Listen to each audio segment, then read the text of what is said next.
Over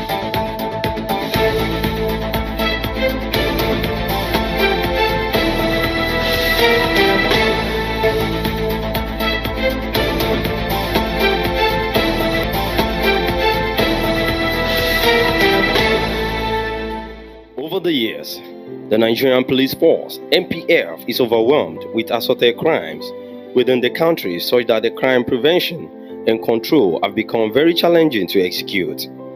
There is no way community policing can be effective without confidence and trust that the people have in the NPF. The citizens feel the NPF as currently structured is not doing enough to protect lives and property in the country. The security challenges of the nation have increased. The amplitude of cries from concerned citizens for the creation of state police in Nigeria. The incessant herdsmen attacks, armed robbery, cultism, and kidnapping, bandits, among other heinous crimes threatening national security in the country, has necessitated the demand for creation of state police.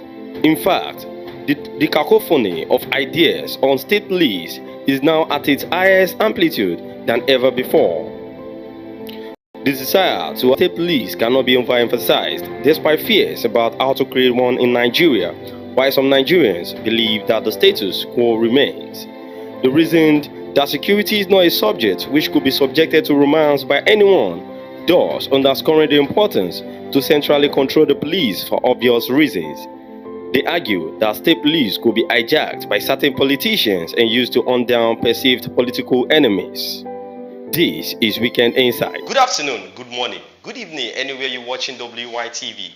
You're welcome to Weekend Insight, where we talk about the things happening in our dear country, Nigeria. My name is Ahmed Abbas or Latonji, but you can call me Sidon J. On February 20, a bill for the establishment of state police passed the second reading in the State House of Representatives. Over the years, the Nigerian Police Force, the bill, NPF, sponsored by the Deputy Speaker, Ben Kalu, and 14 others, aimed to amend the 1999 Constitution by removing police from the exclusive legislative list and adding it to the current list. It seeks to transfer police from the exclusively legislative list to the concurrent legislative list, effectively empowering states to have state-controlled policing. People have been talking about the insecurity going on all around, talking about the banditry, the kidnapping, and all insurgencies of insecurity in Nigeria. The suggestion of people is that the federal government should try as much as possible to bring about state police. And that is what we want to talk about on Weekend Insights today. Before I introduce my guest of today, I want to tell you the sponsor of the show is still Nokba Abbas. You're welcome to the show, sir. Good afternoon. Yeah, in the studio today, I have Comrade Fasasi Damilare, one-time youth president in Shagamu local government of Ogun State. You're welcome to the show, sir. It's a pleasure. Sir, based on the current situation of insecurity in Nigeria, at first, let me ask, are you in support of the current policy of dear President Bola Tinubu? Wow. Well, good afternoon, the viewers. Partially, there are some of the policy of the president that one must give kudos to, while there are some that I'm not really 100% satisfactory with. Okay. So for now, it will be too early to judge or to pass any remarks as regards his policy. I want to believe the policy are still within the gestation period. Okay. So we still need to give him some more time to see how far the policy implementation, the impact of the policy will be. All right, sir, but you've been a PDP stalwart, as I've seen in your profile, and you're well known when it comes to politics in your area, in your constituency. Sir, what do you think the APC is doing that if it was to be PDP, they should have done better? Many. Like in the area of local government autonomy, I have thought the APC being in opposition for a very long time, they were agitating for total federalism, and unfortunately, the present president was the arrowhead of opposition then, Exactly. agitating for total federalism. And I don't know, for the past eight years, that the APC has been controlling the central government. Let me restrict myself to Shagam local government. Okay. I can count on many roads that were tarred by local government administration under PDP government. But today, maybe one or two for the past 8 years. So the idea of states controlling the resources of local government is a kind of a policy the PDP will not do the same way the APC are doing now. Yeah, wow. Because it deprives the grassroots of the effectiveness or the impact or the feelings of governance. That's one. Two, in terms of security, I think maybe that's part of one of the topic we are talking about. But I just want to let you tell. I just want you to tell us some of the things that you feel. If it was PDP, at least they should have done this. This is the night, let's say going to the 10th month, and we've not seen anything. We could point out that, okay, this is what the president or the present administration has done, that if it was PDP, they would have done this. It is not even 10th month. It's almost nine years, because it's a stretch. Okay, it's just from one personality to another. Yeah, it's the same party. It's still the same party. Okay. So I have mentioned the local government autonomy or the total federalism as the earlier proposed or opined. Two, the cosmetic service they pay to corruption is another aspect that a serious government that really wants its impact to be felt by a common man on the streets the president should be ready to step on toes. I could remember during the Obasanjo regime. Professor Abelabi was the man in charge of national ID card. Go by what you learned, he was a bosom friend to Baba Obasanjo. Despite that, we know the treatment the Obasanjo administration gave him then. We could remember Tafa Balogun, former IG, and many more personalities that of PDP extraction that the party or the government in power then dealt with for the past 8 years or almost 9 years now. You are a journalist. You should be able to tell us if there's any strong APC member that has been dealt with, just to show to the world that the party really mean business. With what you're saying, I want to buttress it because people have been saying something about the former minister for social media and all, like this man that is all about telling this, telling that, whereby people say his name showcase the kind of person he is, Lai Mohammed. People say PDP should have called him and probe him for different kind of allegations laid on him. But then we didn't hear anything about any administration trying to talk about Lai Mohammed. But that's not the case of today. Currently, we heard about different cases of insecurity in Nigeria, talking about the kidnapping back to back and them asking for ransom. And even recently they said Boko Harams are now trying to talk to the government as if they have the power, like the audacity for them to be telling the federal government that they are going back to Sambisa forest if the federal government did not do anything for them. So it's like there are some people backing this. But then is it certain government will include local securities in the creation of state police? Well, I don't know why the federal government is scared in supporting the creation of a state police. I don't know why I don't know what the fear is. Maybe, perhaps, from the past events, state police had been in existence prior to our independence. Okay. And because of the way and the way those in power handling let me just put it, the abuse of the state police then, or local police, because they refer to them as local police. They are not really state police per se, yes, but they are local police. Like in the case of the north, you have Dogara. Those Dogaras are the bodyguards or so to the EMA. Okay. But they are also empowered to discipline any member of the public, yes, that go ahead.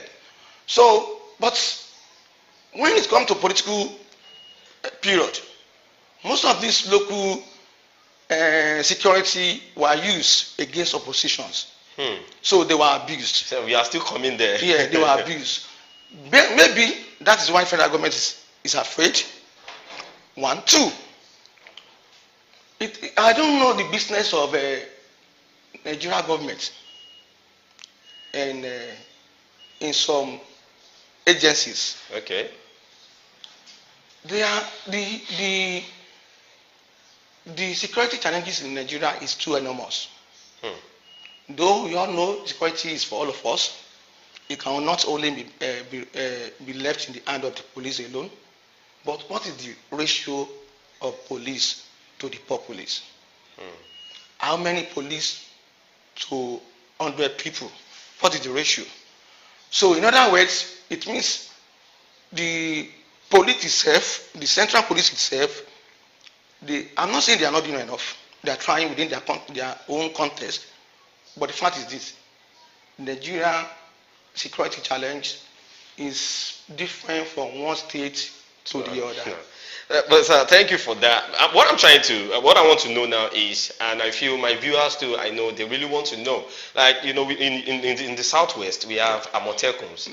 And aside Amotekums, we have local hunters, because we have a case of kidnapping that happened in Ibadan. Yeah. And it was local hunters that could apprehend those kidnappers. So the people were saying maybe the federal government should try and bring in some of the Amotekums with the local hunters into the state policing. That is, they are the ones that know the routes of forest around the state and different angles that criminals can come in. So they should try and include them. What do you think about that? I still don't want to buy the idea of federal government really have business in security. It should be left in the hand of the state.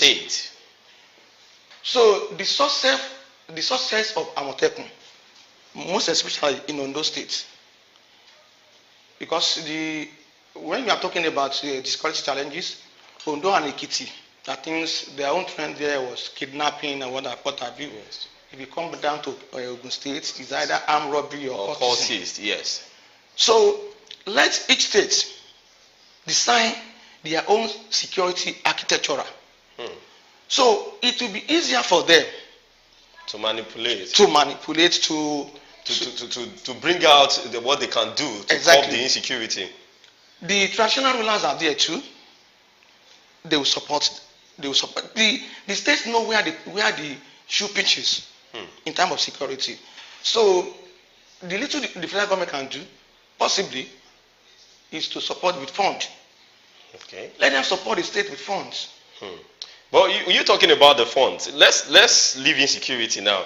When you're talking about the funds, during this time of hardship, whereby people are shouting on the president, the president made it on Apabio, yes, the Senate president made it known that they've sent some amount of money to every governors in each state, which is like 10 billion naira or so. Now, the governors, talking about governors like Sheyi Makinde, made it know that they didn't send them anything, that the senior president was just saying what they don't understand. So, sir, do you think even funding the state police, like funding the state, do you think it's going to be effective? Because I feel even state governments, they need to check them.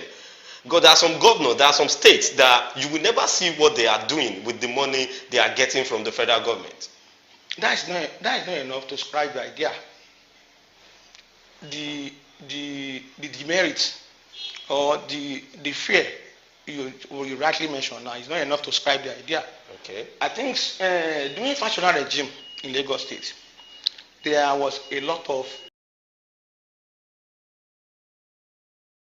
When life breathes into the beautiful splendor of nature, and the kids can't just resist the temptation to explore to its zenith with the full assurance that the perfect backup is on the way for a perfect refilling. Nokpa, we always come to the rescue anytime, anywhere, any day, anyway, anyhow, round the clock. The family just can't get a better companion aside Nokpa. Nokpa Abba Mixture, the family's best bet. With Nokpa, healthy living is guaranteed for me and my family. With Nokpa for management of power. You welcome back from that short commercial break, and that's our sponsor, Nokpa Abbas.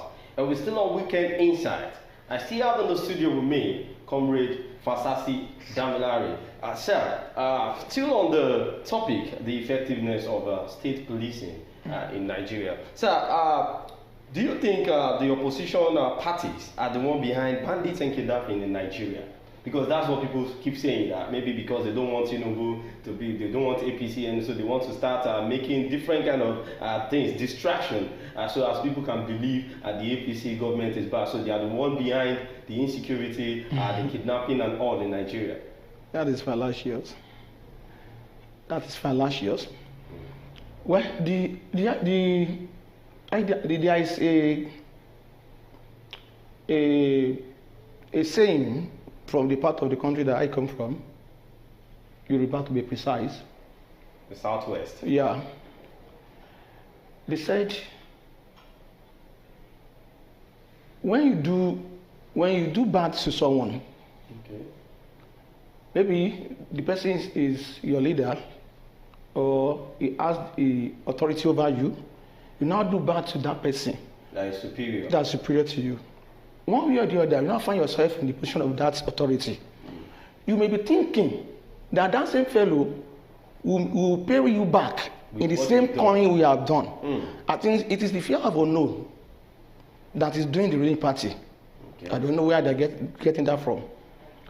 When Jonathan was in 2015 or 2011 to be precise, okay, Jonathan removed subsidy. All the APC controlled states sponsored protests or protesters. Even in Lagos, they did the same thing. What happened today?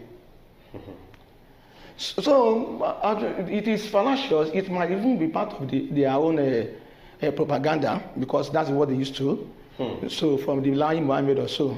So it might, don't be surprised that is emanating from them. Wow. Don't be surprised. So that means what you're trying to say is the opposition party does not have any hand in the insecurity. There is no party that loves Nigeria more than the PDP, and it's evident in most of this program. Wow, I love this notion. Like you said it, and the way you said it is like you're sure of what you're saying. There is no party that loves this country than the PDP. Very sure. But sir, we've seen like, okay, Obasanjo was a president under the umbrella of PDP. Jonathan was a president under the umbrella of PDP. And what, to my own understanding, they had what they did when they were on seat, during the time of their administration. Sure. The first subsidy you said that Jonathan removed then. Yeah. What could you say? Okay, there was the Student Association of Nigeria. Yeah. They told Tinubu to at least call the former president Olusegun Obasanjo or Jonathan to seek advices from him. Now, you talking about when they staged protests then during the time of Jonathan. What was the thing that Jonathan did to curb the protest? That is to keep Nigeria moving. Because then there was removal of subsidy, but there was no hunger. You know what happened is that. Then there was when the protest was going on abating. I think it's last year for 1 week or so. Yes. So the government had to restore the subsidy removed. Okay. They restored it back. As at that time, I think after removal of subsidy, petrol pump price went for about maybe 200 naira or so, as against 87 naira per liter. Yes. So it was restored. It was restored. Instantly. Instantly, it was restored. Because the protest was much. It was much. Wow. It was much. So now, are you trying to tell us now that the president should restore the subsidy this time around too? My concern is this, and where I'm not getting the message right is this. Okay. Throughout the world, there's no country where there's no subsidy. Exactly. There is subsidy. But when they said there are some cabal eating the money, that the subsidy money is going to the hand of few. My question is this: are the few powerful than the Nigerian president? The cabal, are they more powerful than the Nigerian president? That the subsidy cannot be allowed to get to the real downtrodden instead of those few, the few cabals. Now, the subsidy has been removed, fine. Money saved from subsidy removal sent to the various states, or in the form of increase in allocation going to them. Yes. It's still the same thing. The impact is not felt at all. So I don't know. I think last time they said Mr. President sent palliatives within the same party. Yes. The representative will say he did not get any palliative from the president. That's what they keep saying. Even we didn't see palliatives. Everybody did not see palliative. I think the APC should have done Nigeria good by maintaining the opposition state, because they are very good in opposition. That's a job on APC. Yeah, they should have stayed and maintained that position of opposition instead of entering governance. Look, just check it out. The last time the police get donation of operational vehicles from local government chairman, if I'm not mistaken, in Ogun State, was doing PDP administration. A local government chairman was able to donate 1 or 2 operational vehicles in Shagamu local government to the police for their effectiveness. What is happening now? There's no power. The chairman even find it very difficult to even mobilize police in terms of support. That, okay, take this for your fueling. Wow. I doubt it if it happens. That's too bad. I doubt it. Well, sir, okay, let's talk about this. How is the insecurity, the current insecurity, how is it affecting the food crisis in Nigeria? Because now, some people said because of the banditry kidnapping, that's what's causing the farmers not going to the farm anymore. And again, they said the rise in dollar, the devaluing of naira, and so everything is under insecurity and subsidy. But sir, the insecurity is my concern. How is it affecting the food crisis in Nigeria? Well, I don't know where Mr. Additional will be now. He's your senior in this journalism of the things. Former media advisor. Is it advisor or aide to President Buhari?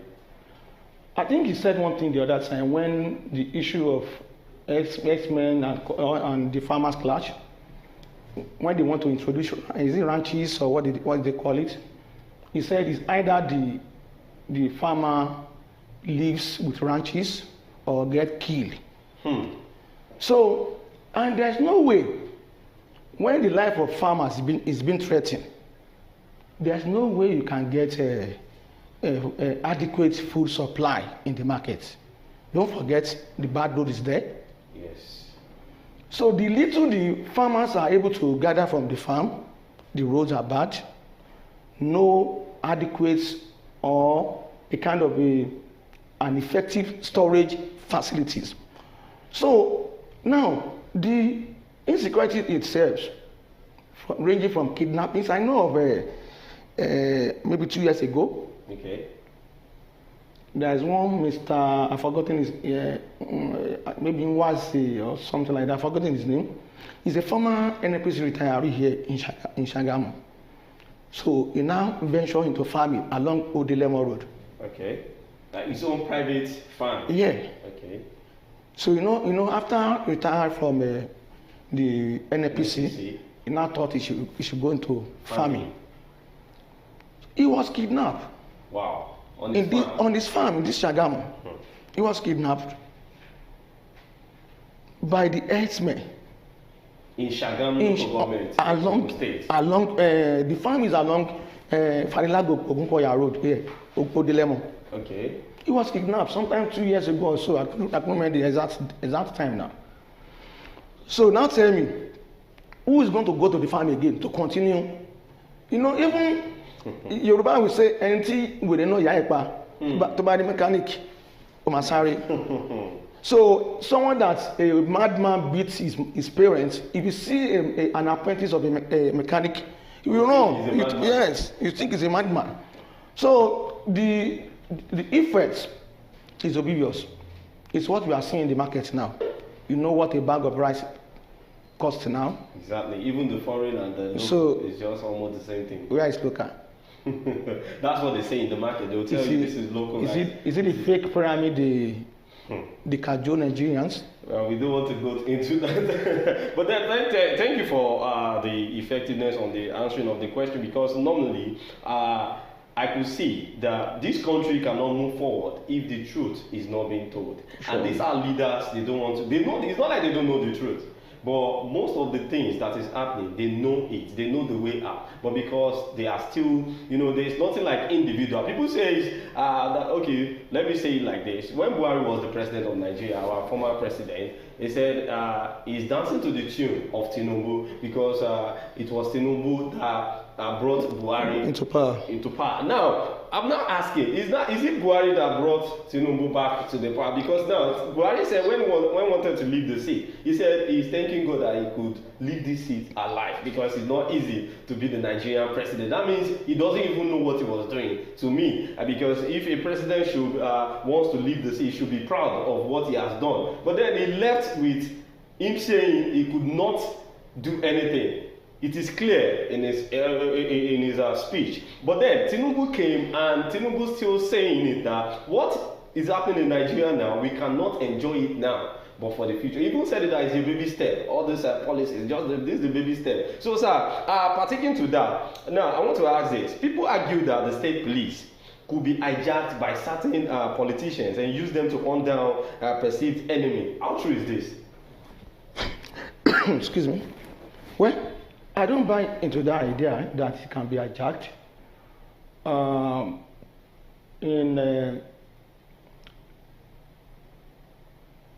Presently, we have Amotekun operating in Oyo, Ondo State, Ekiti.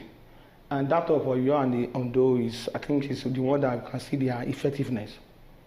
Are you not telling us that if in the next few electionary years, the governor of that state will make use of Amotekun against the opposition? Don't forget, I think Amotekun started doing a Ajimobi regime. No, I thought it was Akeredolu that invented Amotekun. Yes.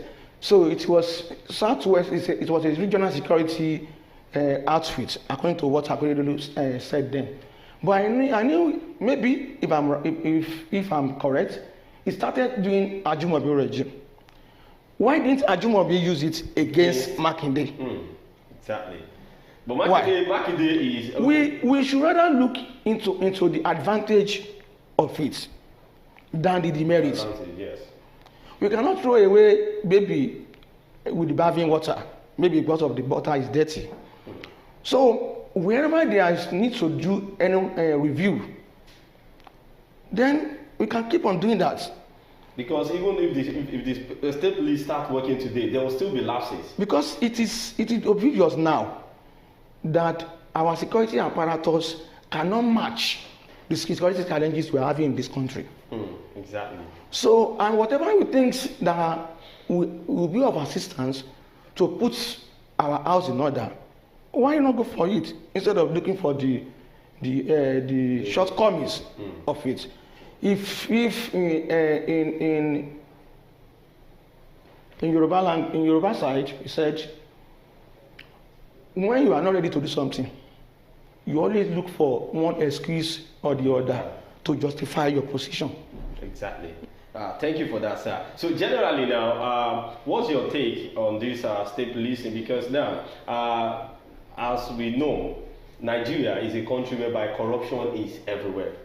Now, if peradventure the state police are closer, the reason why they want to use them is they will be closer to people staying in a state, in any community. They know be able to know the information, what is going on. They know the terrain and other things like that. Now, do you think it will not affect, police with their different kind of attitude, like, shooting anyhow, arresting anyhow, doing their job the way they are not supposed to do it? How do you think they can do it? Because it's not going to be under state government. How do you think they can sensitize police officers that this is not like the normal police? This is a state police that is very closer to the community. What do you think they should give them as sensitization before they start doing their job? In any organizational settings, if you want your staff or your workers to deliver efficiently, they need periodical training. Exactly. So these people, they are not robots. They are human beings. So, but with periodical training and a set out or a clear rules guiding the operations, I think we'll get there. We'll get there. Thank you so much on that, sir. So if you're just joining the live, it's still Weekend Insight on WYTV, and I still have on the studio with me, Comrade Fasasi Damilari. Thank you so much for coming, sir. I think if we call you next time, you'll be able to show up because at least you try to shed light on some things, particularly with the current insecurity in Nigeria. So I think we are going to continue with Weekend Insight next time on this same station. Don't forget to follow us on all our social media platforms on YouTube, Instagram, TikTok, Facebook at Wisdom Yard Online TV. My name is Ahmed Abbas or Latunji, but you can call me Sidonje. We see you again next time on Weekend Insight. Be good and enjoy the rest of your day. Bye for now.